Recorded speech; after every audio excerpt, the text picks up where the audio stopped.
পদ্ধতি নাম্বার 2, আমরা যাই, আল্লাহ এটা দাও।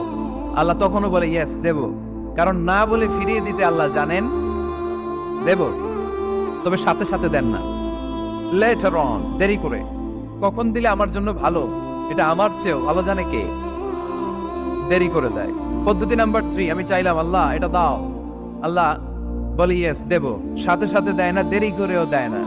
এটা কিয়ামতের ময়দানের জন্য তিনি রেখে দেয়, যাতে ওই দিন বিপদের কালে এই দোয়ার বদৌলতে তিনি আমাদেরকে বাঁচিয়ে দিতে পারে।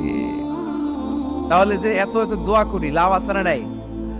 হয় সাথে সাথেই কবুল, নয় কিছু সময় দেরি করে কবুল, তা না হলে আখেরাতের অ্যাকাউন্টে আমাদের জন্য ব্যালেন্সে রেখে দিয়েছে কে? এজন্য আজকের এই ফরিদপুরের মাহফিল তখনই সার্থক হবে যখন আমরা এই সিদ্ধান্ত নিতে পারবো যে আমরা চাইবো একজনের কাছে, তিনি কে, এবং চাইবো চাওয়ার মতো। যেহেতু এটা একটা শিল্প, আর্ট, এটাকে আত্মস্থ করতে হয়। চাওয়ার মতো চাইলে এটা কখনো মিস হয় না। এজন্য আমরা মন প্রাণ উজাড় করে আল্লাহ তাআলার কাছে চাইবো, শুধু নিজের জন্যই চাইবো, আশেপাশে আর কারোর জন্য চাইবো না। কেন? ওনার জন্য চাবো কেন? আমারটা আমি চাবো, ওনারটা উনি চাবে। কথা কন।